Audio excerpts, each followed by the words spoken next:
So it's all to play for still. I think so. Do you want to bet against us?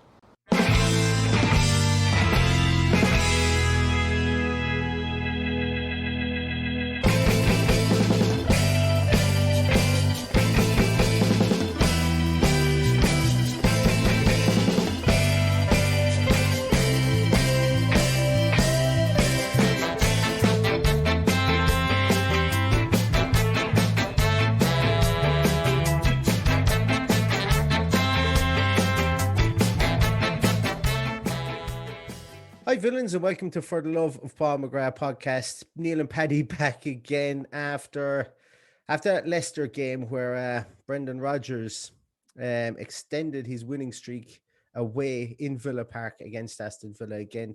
I think the commentator said that he'd won all his 5 previous, so this makes it 6 times he's played in Villa Park against Villa, and he brought his Leicester team there well marshaled, well schooled, tactically driven, and they came out 2-1 victors against Aston Villa. Paddy, how are you feeling after that? It's nearly 8 o'clock here. We've had time to kind of simmer down after it, but how are you feeling after that game? No, it was fine. I was fine after it as well. I'm disappointed to lose the game. Not pissed off by any stretch of the imagination. We didn't turn up in the first half. We badly missed Jack, I thought, but we were beaten by the better team, and we could have very easily got back into it. So, I've no reason to be pissed off or too angry. There's certain things in the game I wasn't happy about, but sure, I'm sure we'll get to them. But in general, I'm okay. Yeah, it's like it's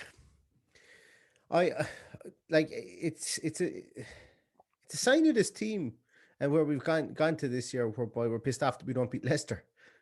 Yeah. Well, as I said before the game, we weren't expecting to win the bloody thing. So, if someone said to you on Thursday, you won't have Jack and they're going to beat you 2-1, you probably would have went, yeah, okay, that's fine with me. I think it was just the fact that they bossed us for the first 45 minutes was a bit harder to take, and some players were missing in action. So, they're a really, really good side. They're going to finish second or third by the looks of it. I don't think there's anything to be really embarrassed about other than, our failure to show up in the first half. And it was always going to be difficult to readjust knowing that everything wasn't going to go through Jack Grealish. Yeah. So it was going to take a while to get into it. Unfortunately, it just took a little bit too long. That's just what I felt about it anyway.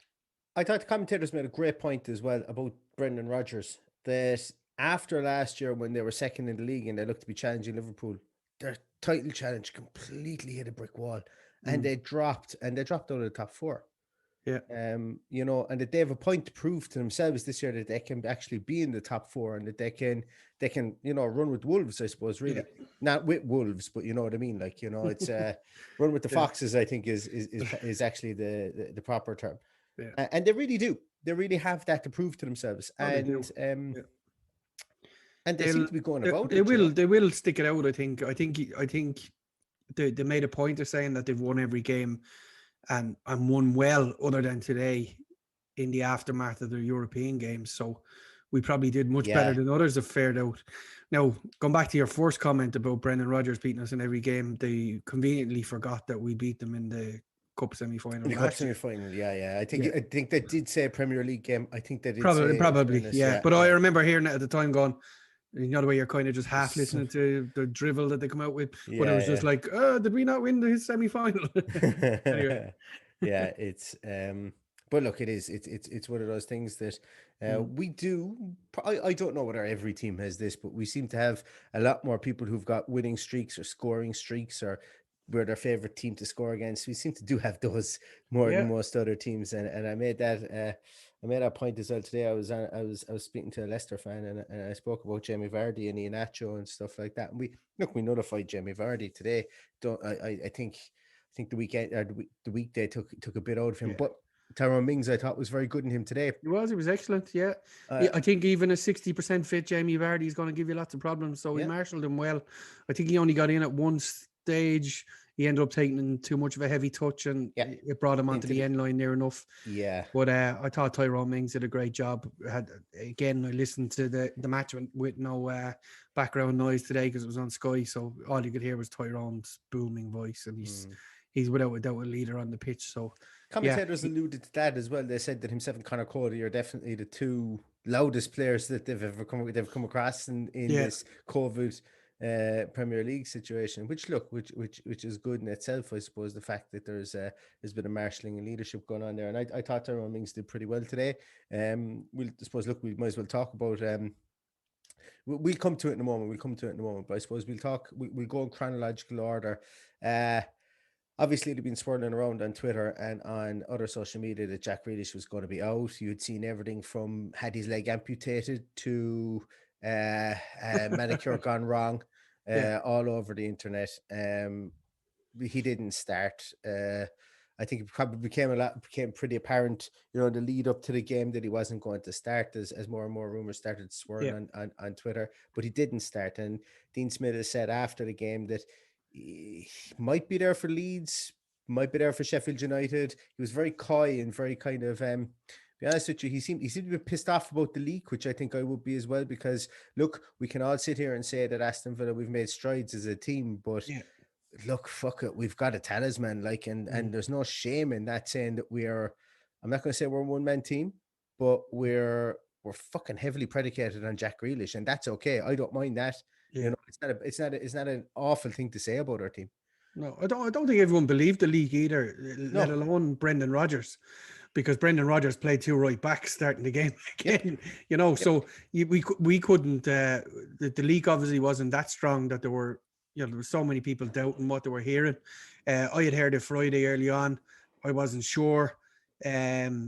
Then as the photos started probably the worst thing to do is show photos on the day before they stopped training as such. And they ask, who would you like to see next? And where's Jack? Where's Jack? And you're just going, Jack? If Jack is carrying an injury, you're showing all your cards. So I think that might be the end of showing pictures on the last day before training. I think you've got to regroup with that one for me.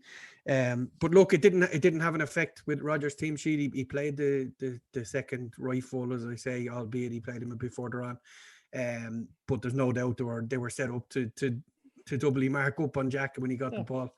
To be honest with you, if that was their plan to go out in the game, and they only found out an hour beforehand, they didn't do a very good job, even of doing it on El Ghazi, because El Ghazi nullified himself. He did. And look, that's not me having a crack off him. I just thought he was immensely ineffective. Out there on the left hand side. I thought he looked like a guy who had been. I thought he looked like a guy who woke up and just doubted himself today. I don't think, usually what you can say about El Ghazi is he's super confident. Remember, he was taking 11, 12 shots a game there at one stage. He looked unbelievably unsure of himself. He looked like so low on confidence. And I wonder, does he suffer from that? I wonder, does he is that apparent with him? But then again, is it a nervous thing? Is it it's a strange one. You think that maybe they would see that and they'd know that little idiosyncrasy from being around him day in, day out, if that was the case. But he looked terribly nervous today. He looked like he felt that he knew he couldn't get past Castagna and Pereira, but they didn't put an awful lot of pressure on him either at the same time. No, I think in between handing in your team, you can't change it, otherwise you're going to lose a sub. I think that's how it works, is it? Well, you can if someone gets injured, but you can't just go, oh shit, listen, Jack's not playing, we're changing it.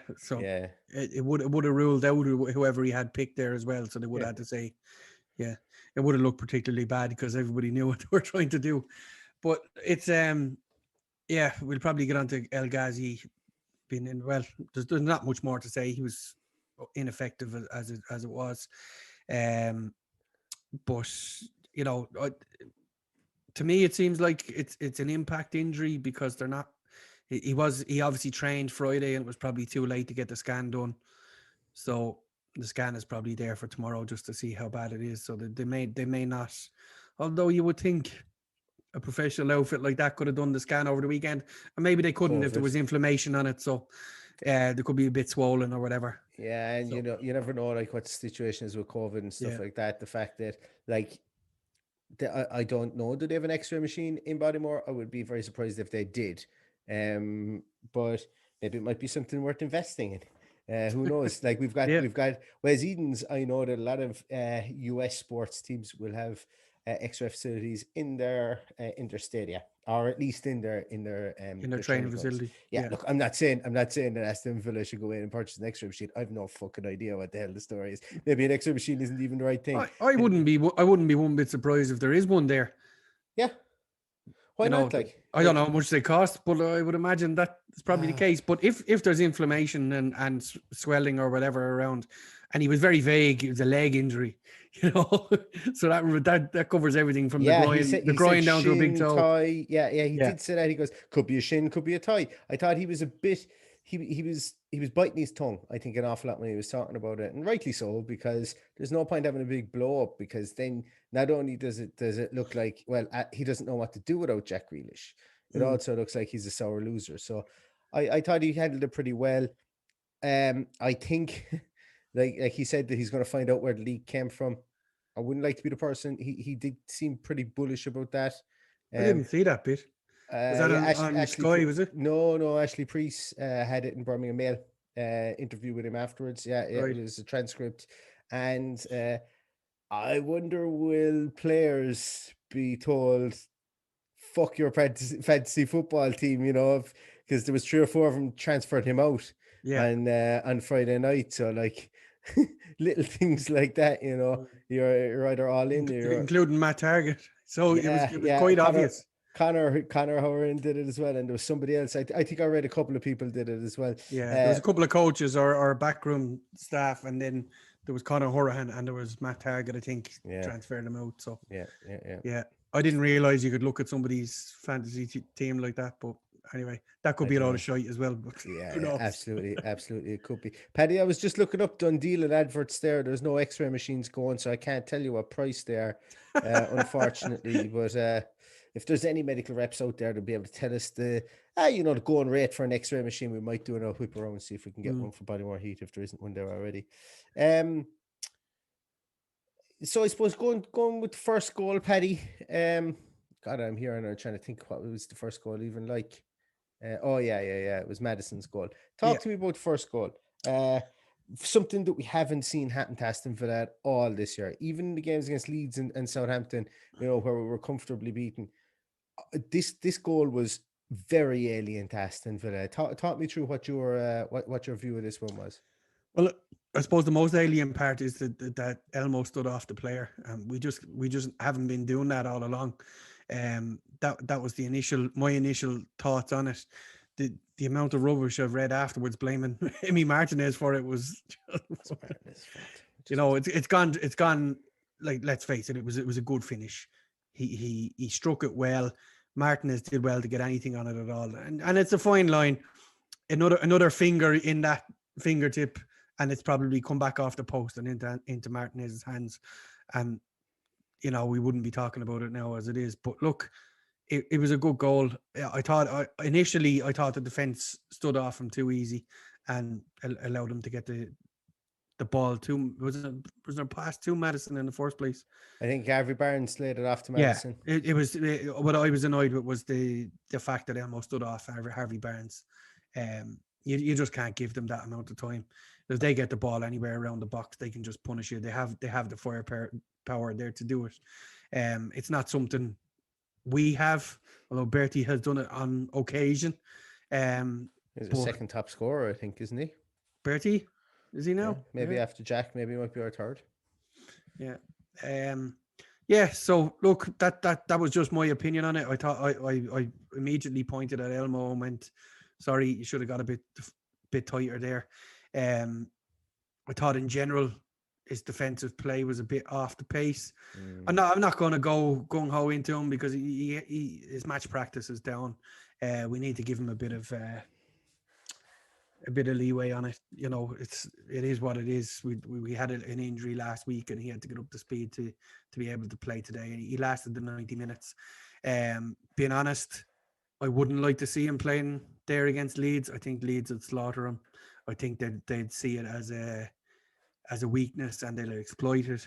So, I think Leeds is the game for throwing Kane Kessler in and let him sink or swim.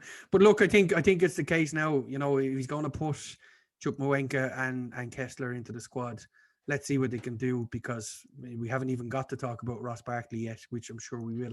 So, and I'm not even including Ramsey in that sentence, because Ramsey is he's part of the project now, as far as I'm concerned. Oh, very much so, very much so. Let's talk about the second goal first, and I suppose then we can go on and we can look at potential changes, and the excitement, I suppose, of having those people on the bench. Some people see it as a negative. For me, that is crazy talk, absolutely crazy. The fact that we cry out for wanting to bring through these young players, and we all wax lyrically about them when they get an opportunity to play in the under 23s. And look, none of these players got an opportunity to play against Liverpool, and we all had a big massive God,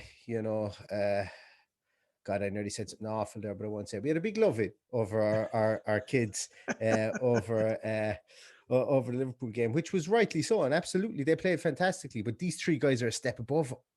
Well, Kessler did play, but Carney and Jacob Ramsey were a step up. But before we get on to those, the second goal, I think very much the same vein. Actually, before we even get on to the second goal, first goal, I suppose, just my thoughts on that were the alien piece. I thought the piece that was alien for me was Villa have been very good since Project Restart has come back of defending the D. We allow teams bring the ball through middle of midfield, but we always have that wall set up in front of our back four, in the form of Douglas Luiz. He protects that 5 yards, that 6 yards, that 7 yards in front of the D, and he allows the two centre halves to retreat back onto the edge of the area. Absolutely textbook stuff. Not exactly reinventing the wheel with defense like that, but it's fantastic. Where did Maddison pick the ball up? In that very singular space. And the reason for that was, and I said it to the end of the review, 4-3-3 just does not suit Ross Barkley. It does not suit like John McGinn was in and out of this game today. Got a lot of touches, got a lot of bits and pieces on the ball today, but just a small bit ineffective as well. And I think we're beginning to maybe give him a pass a small bit much. And I think that we need to look at our midfield three. Absolute colossus, all of them were at the start of the season. I'm not even going to say that they're running out of steam now, but I think that just like we talk, teams have learned to put two on Jack Grealish, but teams have also learned how to drag our midfield in and around the place, take them by the hand and drag them around the place. It's funny that you should mention that, because I have the highlights on loop here in front of me since we started. It's actually Ross Barkley that gets closest to it by the time the first goal goes in. Yeah. Which doesn't make any sense at all. But look, you've hit the nail on the head there. Both goals have actually come from the edge of the D, which we're usually marshalling very well. The second goal, I think you got a point at Elmo again. Initially not getting to the first one, and then ball watching for the second one, and Barnes gets in behind him. Don't think you can put too much blame on Emi Martinez. It was fairly fizzed at him. The first effort spills it. Yeah. I don't even think you could call it a spill. I'm just trying to paint a picture for anyone that hasn't seen it. Yeah. It was hit straight down his throat, but low. So he gets a good hand behind it. The ball spills up, and Barnes just hits it into the roof of the net. So, but the problem with this goal as well is that Barnes makes an arcing run. If I remember rightly, and I don't have them on loop here, I think Barnes makes an arcing run and then kind of just stops, and he just leaves Elmo like that. That there's two steps that Elmo doesn't have, and Barnes just gets kind of running him at the edge of the box, and Elmo is just caught flat-footed. And look, the exact same thing could happen to Matty Cash. It absolutely could have, but I suppose, look, we conceded one, and then 6 or 7 minutes later, then we conceded it was actually 4 minutes later we conceded the next goal. Yeah. And I suppose, for a team that does defend those areas, or has defended those areas pretty well this year, it's just galling, I suppose, that when we make one change and Matty Cash goes out and Elmo comes in, and we're not digging him out here or anything like that, we're just calling it as we see it, that it just goes to show that the cohesion of a back four is a super, super massive strength. And even when you bring in somebody as experienced as Elmo, those 4 minutes of uncertainty have, which is completely human, to have those 4 minutes of uncertainty, no matter how professional you are, or how experienced you are.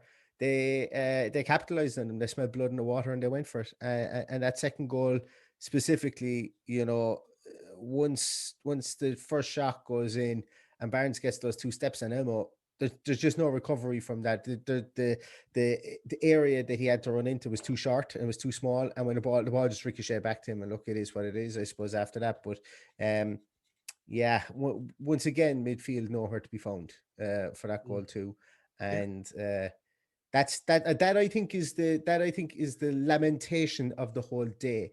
Our midfield, whether it be our two, or whether it be, I suppose all 3 of our midfields were MIA at times today. Probably being a bit harsh on Douglas Luiz, because I think he got on a lot of stuff, but we were a bit MIA today until the second half. I think that's where we'll go to now, because we could spend forever talking about the first half. And look, I know people are probably screaming at their wireless or their receivers or whatever they're listening on. They're saying, well, why don't we just name Ross Barkley? Well, we have, and we will talk about him. But look, we're not digging out players. It's not time for that. Yes, he didn't perform well. Okay, if that's what you want, if that's what people want to hear, Ross Barkley didn't perform well. He hasn't performed well since he came back from injury. It's all plain to see. Second half kicked off. We didn't have any changes, and we got a goal out of nowhere. Yeah, I was shocked. Not half as shocked as Peter Schmeichel, who managed in all the shithousery he's good at to leave the knees in on Bertie when the Casper, not in. Peter. Oh, sorry, yeah, Casper. Oh, Jesus, don't get me started. Yeah. What a fucking asshole he is. Anyway, ball breaks. Do you not like Casper Schmeichel? I've no ill will to Casper Schmeichel at all. I despise him. Why? He's the king of shithouse. He can fucking waste time. He's fucking moaning. And what summed it up for me was Ollie Watkins and Bertie trying to defend themselves, and it was him that did the damage, and the referee was telling the other 2 to get back. He never said a word to Schmeichel. I suppose. Really bugs the shit out of me when that happens. And why didn't VAR get in his ear and go, Schmeichel has left the knees in there? Well, I know it wasn't. It wasn't anything serious. It wasn't like he did damage. He just didn't need to. Yeah. He wouldn't get off him. He stayed there. It's just like, how fucking dare you score a goal on me? That kind of fucking stuff. Anyway, ball was down the left, our usual attacking channel without Jack, but kind of a half-nothing ball into the near post. Missed at the near post and just fell to Bertie 6 yards out and got there before Schmeichel, thankfully, and ball in the back of the net. I say thankfully, it doesn't mean a jot now at this stage, but I think it's a positive that it happened. I think it set us up for the second half. It really put our tails up. We played a whole lot better than I expected us to play. While I backed us to win the game at 2-0 down, just because the odds were outrageous. Did you back a 3-2 scoreline at 45-1 like I did? No, I backed Aston Villa to win at 2-0 down at 60-1. How did you get Aston Villa? Oh, I backed the 3-1. Yeah. Wait a minute. I need to get your bookie. You need to change your bookie, kid. Yeah. Jesus. But it was a good ball in from target, good finish from Bertie. Got to be said, he was where you wanted him to be. Yeah. And unfortunately, we couldn't push on and get any more after that.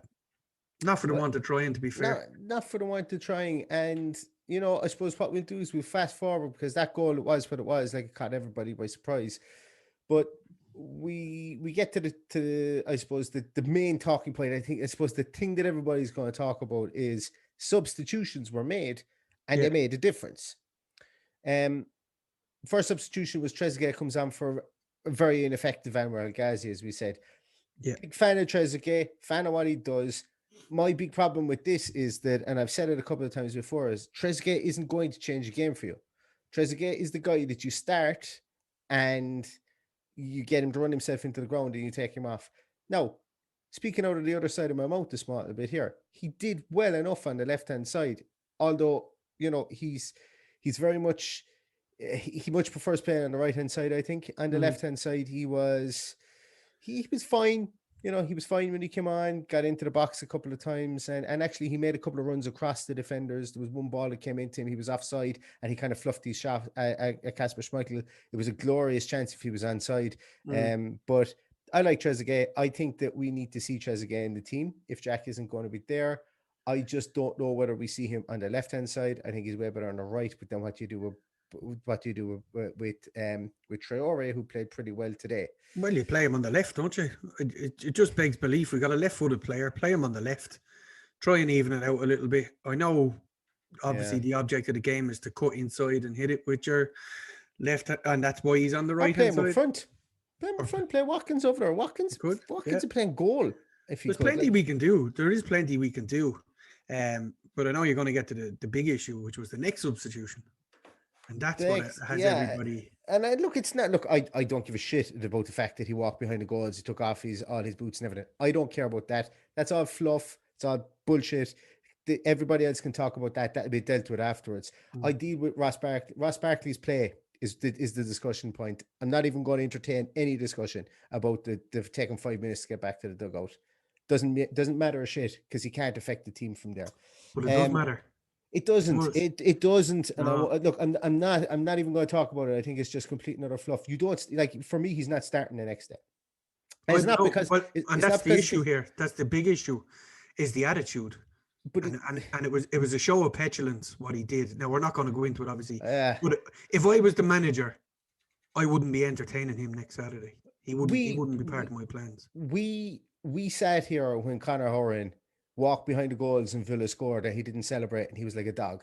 And we never, and we absolutely said, look, listen, Joe, he was right to be like a dog. We stood up for him. But he walked behind the goals and he made his way back to the dugout in proper fashion.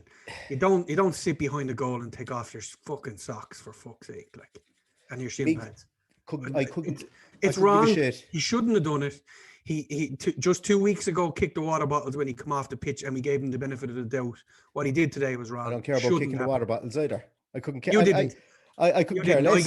I gave him the benefit of the doubt. I know at the time I said, and I still stand by it, that we didn't know what his character was like, so we gave. Yeah, and that's a fair comment. That is a fair comment. I think we can see today from his character that he is pissed off of being taken off. He's not pissed off with his performance. That's how I see what he did today. He's pissed off of being taken off. So it's just pure petulance, and he should come out and apologize for what he did. And that's just my opinion. That's what I would expect as a player. What, like, that was a distraction. There's fellas on the pitch looking, what the fuck is this fella doing behind the goal? I bet you had an idea what the hell was going on. I can assure you they did. I'd be surprised if they did. Then they're equally as unprofessional as Ross Barkley. Well, it was unnecessary. It was unnecessary. He didn't have to do it. But if he didn't do it, we wouldn't be talking about him. I wouldn't drop him for doing that. I wouldn't drop him for kicking a water bottle. Because it's what you do in the field. What you do in the field is the big thing. Like, the big thing is he'd be dropped because of his performance today. That's exactly it, 100%. Like, I don't start him against Leeds. I start Jacob Ramsey because Jacob Ramsey today, when he came on, 17 touches of the ball in 13 minutes, and you extrapolate that up to the 76 minutes that Ross Barkley had, and he has more touches of the ball than him. He was also more mobile.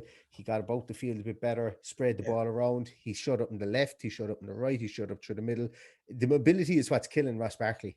And look, I'm going to be objective, and I'm going to try and come up with devil's advocate comments about Ross Barkley. His performance in the field today was poor. It was poor. It was first 10 minutes he chased like a dog after a ball. It was fantastic. He did everything. Chased Ndidi, chased Tielemans. After that 10 minutes, he pulled right back into the centre midfield, and he was anonymous. Yeah, it was like and let's be honest, we don't know if this is the after effects of COVID because we don't know whether he got it or not. Yeah. So is he being given every opportunity to prove his fitness? Yes, he is. Yeah. Has he proved he's fit? No, he hasn't. So for me, on his performance alone, he doesn't start next Saturday. Yeah. But whatever he was at behind the goal today would lead me to believe that he definitely won't be starting next Saturday. But that's just my opinion. That's just how I see it. I could be way off the mark. He could have felt a twinge behind the goal and decided to use that time to settle. And I Nah. doubt it. I doubt it. You were talking about playing devil's now, advocate. That's definitely playing devil's That's advocate. playing devil's advocate. No, that's just blatantly lying. I think that's more than devil's advocate. Well, like you as I can have said, I that gave him hypothesis. the benefit of the doubt the last day. I'm not giving it to him today. I thought it was No, and poor. that's fair enough. But as I say, like, there will be column inches written over it. There will be Twitter threads over it. And for me, it's all irrelevant, because what happened for the 76 minutes before that is the reason that and like, we're not digging him out here. But we kind of are. Oh, I suppose we we kind of are. But well, like, we're telling it like it is. Like, they're just telling it how yeah, I, and how like, I see it, you know? he's suffering from a crisis of something at the moment. Like, if he's not fit, or his confidence is low, and it's just been like that since he came back. He was playing lights out before he got injured. He really was. Yeah, he was. And Yeah, like, perfect. And you know, before he came back, I was all for going to Chelsea and seeing if we could cut a deal for him in January. You know, if you're asking me now, should we sign him? My answer is no. Not after, like, genuinely, I think what I saw from Jacob Ramsey today playing against that midfield has me super excited about him. Yeah. Just the movement. There's his movement was brilliant. There's enough there, and there's enough people we could be spending money on to come in without you know. And we're talking about column inches here. They are going to talk about his petulance going off the pitch. Yeah, that's not what this team has been about under Dean Smith, and I'm sure he's not happy about it. He won't be happy that the inches tomorrow, and probably the headline will be about Barkley, especially seeing as we were dead and buried at half time and worked our way back into the game. And still we're spending more time talking about Ross Barkley than we are about the fact that, you know, the subs came on and did their best. And, you know, as you say about Jacob Ramsey, start him there next week, or start Morgan Sanson there next week. Morgan is probably due a start as well. Nope. That could Ramsey be for me. Yeah. Ramsey starts for me, or if we go with a 4 across the middle, then maybe start Morgan Sanson on the right hand side. Put Jacob Ramsey out on the left. I don't really mind playing Jacob Ramsey as a kind of a left wide midfielder, or even a right wide midfielder. I don't really mind. But I don't think Dean Smith is going to do that. But no, I think it's, look. I knew the Ross Barkley thing was gonna come up, but you know, for me, it's, you know, we're almost the reason that I didn't want to get into the pieces is it kind of does brush over the performances last couple of weeks. And look, he is a good player. He will come good again, whether it's for us, whether it's for another team. He's going to score another goal or two before the end of the season, and we're going to need the goals he's going to score. I'm confident of that. I just think this against Leeds, and without Jack Grealish, if Jack Grealish is out, I think that we play more effervescent players, should I say, because Leeds are just going to buzz around the place like mad. And look, if we play Kane, Head and Kessler in right back, absolutely. Look, I think these players need to get their big boy pants now and see. We spoke with Jaden the guy who Dortmund went to sign. We talked about him the other day, and we were saying if he's not getting into the squad at 19, well then, you know, that's what they wanted. Well, we have 2 fellas here who potentially could be getting into the squad or even getting into the team, and they're only 19. You know, so this is good. This is fantastic. I'm really excited about Jacob Ramsey. I've seen people say that, well, maybe he was only playing that way because Leicester were standing off him because they had the game won and they were just completely in contain mode. No, this guy's movement was something different. And we saw it when he came on, I think it was against Arsenal, and he had that little rollover. He rolled his foot over the ball and took a shot. We saw him against Wolves, ran around an awful lot, did an awful lot of work against Moutinho, and I think it was it Neves. I think they played the two of them in midfield that day, you know, and he stood up to those guys. I want to see Jacob Ramsey in this team. And I want to see another homegrown lad, and I want to get excited about him. And Morgan Sanson will have his day, but I think Jacob Ramsey is the man. Look, why not start both of them? I maybe even play Morgan Sanson on the right and play Bertrand Traore on the left. Possibly, if we go on a 4-4-1-1. That will probably be the way to go. And look, go 4-4-2. Play Bertie and Watkins up front. Yeah, maybe. Why not? Yeah. See, but I don't think we're going to do that. That's just us kind of spitballing here. But I think the point is we've got pieces of the jigsaw there that we can put in. So, you know, use them. Yeah. And if El Ghazi is not cutting it, bring Philogene. Philomena Bedance, whatever his Yeah, we'll get his name you eventually get when he his probably name. leave. JPB. That's what we call it. JPB. Yeah. Okay. That's We call him Bidace. Bidace, yeah. that'll do. Bidace, Put him yeah. in there. Let him run at Leeds. He'll be full of beans. He'll really get at them, and it'll be the element of surprise that they're probably not expecting. Well, that's bearing in mind if we don't have Jack starting at the weekend, which I'd say we won't. I would put money on it. No, I would say we're going to miss Jack until probably after the Wolves game. Is it? Wolves? I'd say after the Sheffield United game. Who we got after Sheffield? Is it Wolves? I think it is Wolves. Could be wrong. We'll say until the game after the Sheffield United game. Yeah, I'm sure we'll probably hear more because anytime Dean Smith speaks between now and next Saturday, it'll be all about Jack. So absolutely, yeah. Well, if it's not about Barkley, it'll be about Jack. It won't be about Barkley. It won't. It will be about Jack. I completely forgotten about that. And that's where the Colin Minches are going to be. Maybe in local media, it might be about Barkley, but not in the national media. Yeah. All in all, look, that's the way it went down today. They're probably all the talking points. We could have snatched a draw later on. We would have absolutely pulled our pants down if we did. It was just one of those games that got away from us within a 5 minute period, and we were chasing our tails afterwards. And Leicester were pretty comfortable. Statistics wise, things we actually had more touches of the ball. We had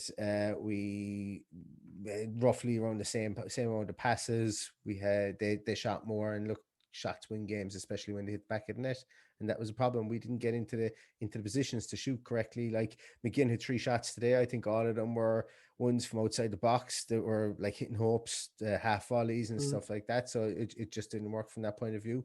Trezeguet had one that just like rolled into the keeper's arms. Yeah. Morgan Sanson had one that went wildly wide.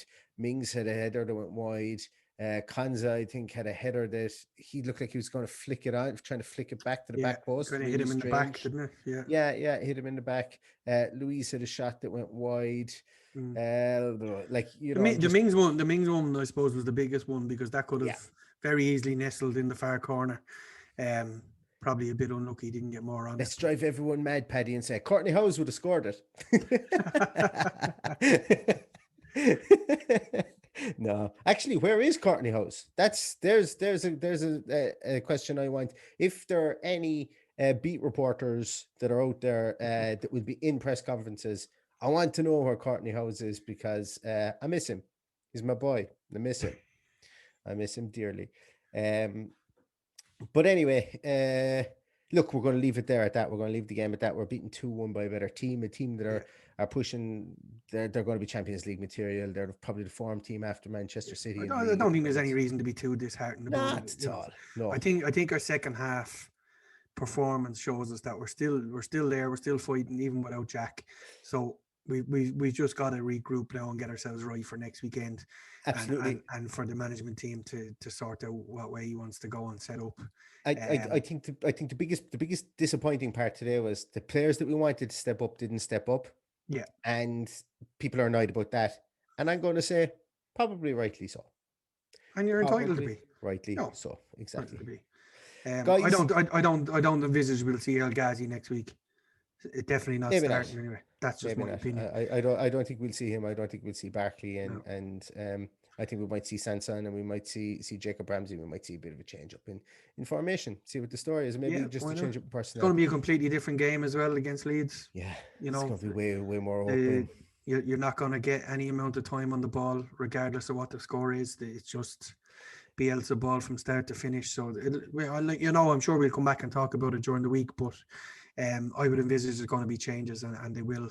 Yeah, they might even be at the expense of Bertrand Traore because they will need people to get back and track back a bit better than he did in the first half. Not that I'm pointing particularly at him, but he could have done a bit better as well defensively. A couple of times he was just jogging back when. That brings me to the point of who's our Lakers sportsman at a match, because he probably would have been my call. Matty Target was pretty good. I thought Matt Target would probably edge it over him. Watkins again ran his socks off. Absolutely unsung hero there. I just wish he would score more goals for him alone, not for any other reason. I think he deserves it. I think His he performances deserve it. Unless he picked up the ball and ran with it from halfway line today and planked it into the top corner, he wasn't going to score. Like, the service was nil. Service is nil to him. Yeah. But and we've singled out Elmo for the 2 goals. His in game play on the whole was quite good as well. His distribution was good. His passing was good. His movement was good. It's just you can't give players like that amount of space.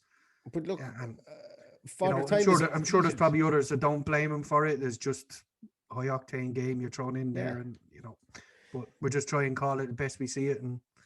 And we said it before the game as well, that potentially, look, Harvey Barnes and him was going to be the matchup if we could keep Harvey Barnes quiet, and we didn't, because he got the touch to Madison and he got the goal himself, so it's just one of those things.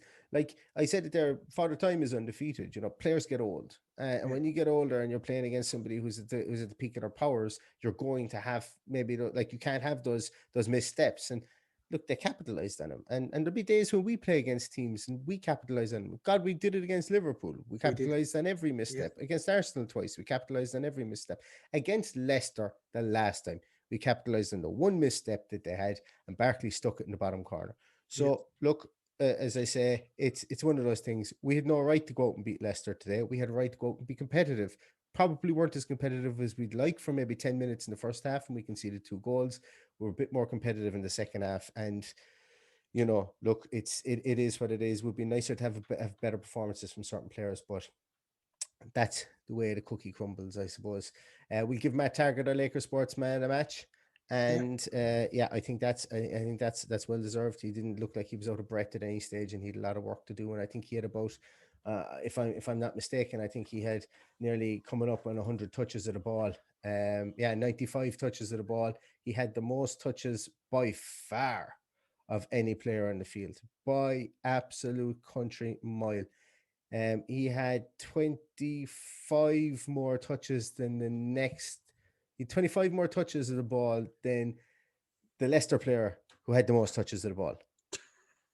If that makes sense. Yeah. So, like, we weren't completely overrun. The possession was 50-50 as well. They dominated the first half. We dominated the second. We draw a line under it now, and hopefully we can regroup and go at Leeds next week, because I think we've got to push the teams behind us a bit further than be worrying about trying to catch the people who are in Champions League positions. It was a tough first half, better second half. We'll learn from it, I'm sure, and we'll be better the next day. Yeah. What was the phrase that Lambert used to say all the time? We go again. We go again. Yeah, we go again, guys. We go again. Anyway, we're doing this podcast, and if this goes up on YouTube, which it will do probably tomorrow, you might be wondering why the hell I'm wearing a hat for the whole lot of the podcast. And number one, it's because my hair is kind of small bit crazy. I washed it and I went out for a walk with this very hat on, and my hair is like something like your man out of Back to the Future, Doc Brown out of Back to the Future. It's gone everywhere. But the hat is on because we have winners of hats to give away. We had our art competition, which was very well. It was very well. Should I say represented? Is that the word I'm going to say? There was a lot of entries, but we've whittled it down to 2. I know I said I'd try and get somebody, but to be honest with you, there were 2 real standout ones, and I think, I absolutely thank everybody for entering. There's some really, really cool ones there, but the winners are for the kids one. Oh, actually, I don't have the kids one's guy's name. I have his dad's name. There was a probably safer anyway. Yeah, it's probably a bit safer with GDPR because his son is only 12 years of age. But Andrew Miller sent me an unbelievable drawing of Sir Paul McGrath, God himself, a fantastic drawing that I'm very tempted to print out and put up on my wall in that space that's vacant there on my wall, because it's a really cool one. It's done. I'll put it up on the website if Andrew is okay with it. I better reach out to him. making promises that my mouth can't cash here at the moment. I'm writing checks here, I say that my mouth can't cash, but it's done really cool. It's like in the form of a panini sticker, and it looks really, really class. So well done, Andrew Miller's son, 12-year-old son. That is, there's going to be a hat winging its way to you. I will reach out to your dad for any details. And also, Carl O'Neill. What can I say about Karen O'Neill is won the adults one. Fantastic drawing of Jack Grealish in the away shirt, sliding down. It's brilliant. Some of you guys may have seen it. He tagged me in it and put it up on Twitter last night, and it is absolutely spectacular. It's really, really great. Like the quality of it is just fantastic. We had some other great entries in there as well.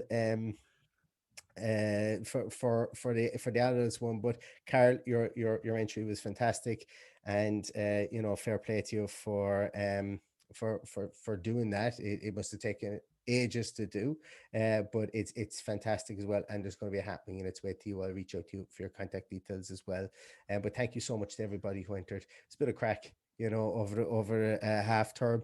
And as I say, congratulations again to Carl and to Andrew's son.